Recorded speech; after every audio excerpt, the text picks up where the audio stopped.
Starting off this episode at our number 5 play, we have Drowned Fish on Twitch, who sneaks his way to victory. In the beginning, we see him approach the enemy team while stealth, moving into a good position while Vel'Koz baits the all-in. Master Yi falls for it as Twitch opens up with his ultimate, finishing him first, and then his autos pierce through the enemy team, instantly getting the triple. Wukong tries to get in there to ult, but a huge crit catches him off guard before he gets there, and now red team immediately start to push with the creep wave they have coming in. After taking down the first tower, they move towards the inhib, getting that with ease, and with 4 long death timers, this is surely GG. But the rap feels a Hexakill isn't too far off. He ambushes Orianna and drops her quickly for the Penta before moving on to Diana. This has to be every player's worst nightmare. You already have a Penta with 1 enemy player remaining and they Zhonya's. Team please? Moving along into our number 4 spot, we have Van Runo and Yasuo, but a special thanks to Hawk Jr. who submitted the play. With the gold scores pretty dead even and the enemy team sieging up, this team fight will decide who gains the edge moving forward. Once Darius goes down, red team are stuck in a 3v6, but with the Fury building inside, Gnar finds an opening with Flash into his jump and ult, setting up the last breath on 3 as Yasuo comes crashing down for the instant double, followed by the triple off Lux. Without hesitation, he peels back to help Caitlyn before flashing to auto Ori for the quad. He then snipes out Syndra with his Q, securing the Penta after a short chase into the brush.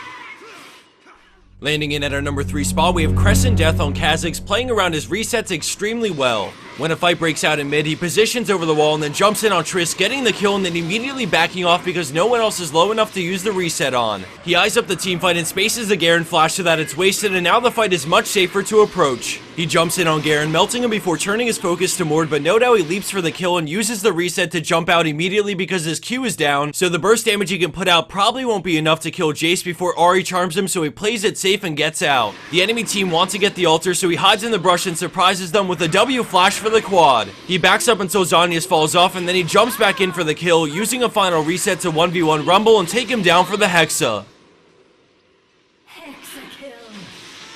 Crescent Death had to play that team fight in a selfish way in order to play around the resets, but in this next play by Sashko44 on Orianna, it's all about the engage and follow-up. After losing their teammate to Fiddles, they have the hard task of defending a player down, but they do have 1 win condition, a full-blown wombo. Malphite moves up and Orianna's got his back as he pulls the trigger in mid-ult. Orianna sends her ball in with him so that there's instant follow-up from the shockwave and last breath. In the blink of an eye, all 6 players on red team get demolished by the AoE, granting Orianna and friends the ace.